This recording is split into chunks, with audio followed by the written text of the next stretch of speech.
Today we're talking about if you don't do this one thing, then who will? So with that, a little cliffhanger, I guess, for us, I just wanted to introduce myself. My name is Andrea Oram. I am a music teacher. I'm a vocalist. I help people use their voice to the best of their ability. Some fun facts about me. I like to work with dogs. I love dogs a lot. Let's see what else. I have a husband who's an occupational therapist, and we just like to have fun.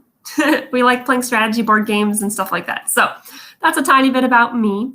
But I wanted to let you know before I get started, before I forget, that if you go check out the YouTube channel, if you like the things that we're talking about here, if you like some of the things that you've seen here or wherever you're watching, you can check out the YouTube channel. And if you subscribe and comment, we're going to be doing a giveaway at 100 subscribers. So that's pretty fun. So not only are you going to learn a lot of great tips for singing and speaking and using your voice well, but you can also be a part of a giveaway. So that's super exciting.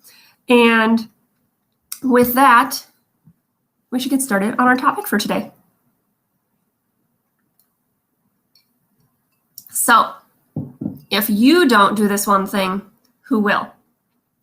And that one thing is take care of your vocal health. Think about that. Our voice is our only instrument that belongs to us and nobody else. You can't just take your voice out and walk away the way that another type of instrumentalist can. You can't just set down your voice and walk away like you can a guitar or a piano or a flute, a trombone, a ukulele, any sort of instrument. And those instruments are wonderful, but that makes the voice especially unique. So if you don't prioritize taking care of your voice, whether that means you're speaking a lot during the day and you need to have a voice that is good enough, that is healthy and strong enough to be doing your speaking engagements, whether that's in your classroom as a teacher, with your clients as a coach, things like that. If you are dealing with that, it's going to be really hard to take care of your voice. And vocal health is really, really important because, like I said before, you can't just replace your voice.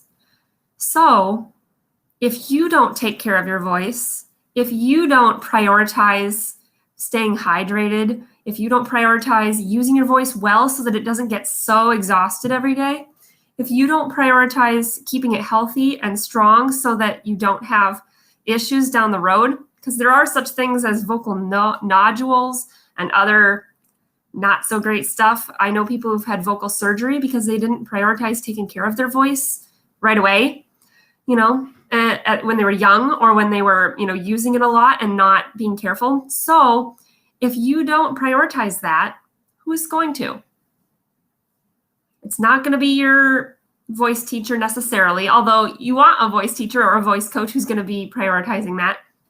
But first and foremost, it's your responsibility. Hopefully that you have a knowledgeable voice teacher who's going to make sure that you are using safe techniques.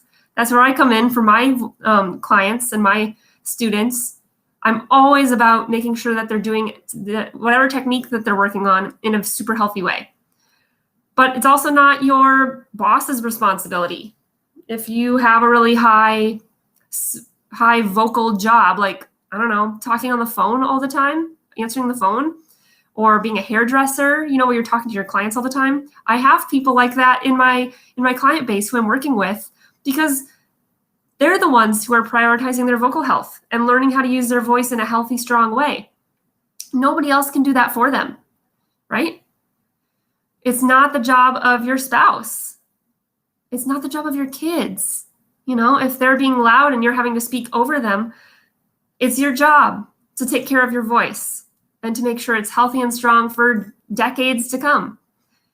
And nobody else is going to do that for you.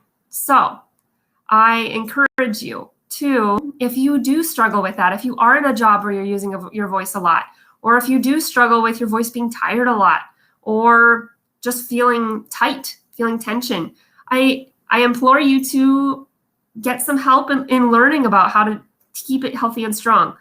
Because if you don't, nobody else is going to do it for you. It's your voice, and that's your responsibility to keep it healthy.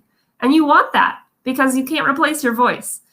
So there are a couple different ways that I personally help people do that. I have a group called Strength Train Your Voice, which is super awesome. I give all sorts of tips all the time in different ways to help people keep their voice healthy and strong. We do giveaways in there too, so that's kind of a fun little added bonus.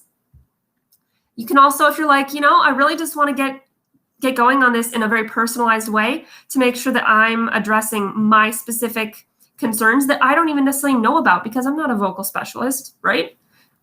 You're not, and that's okay. You don't have to be, but you do want to be able to take care of it with someone who is. So another way you can do that is to start vocal coaching. And for some people that it isn't a super long thing. Some people are able to really pinpoint those things and learn the skills and the tools that they need. And it's only maybe a month of coaching.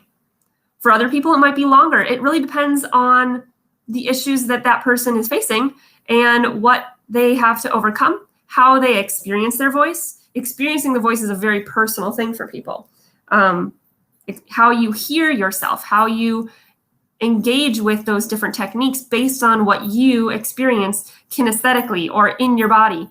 So that's just a little bit about why vocal coaching is so helpful, or voice lessons are so helpful, because it addresses your specific needs and your specific concerns and your specific style of learning head on. So they're very customized to you. So those are a couple ways that you can address vocal health and really taking charge of your own responsibility in that regard. But I better get going because I have a meeting at 9 o'clock I need to drive to. So I see some comments. I will address those in a little bit. But I love you guys. You guys are the best. And I wish you the best as far as vocal health and strength and making the best of what you have. So have an awesome rest of your day, and I'll catch you later.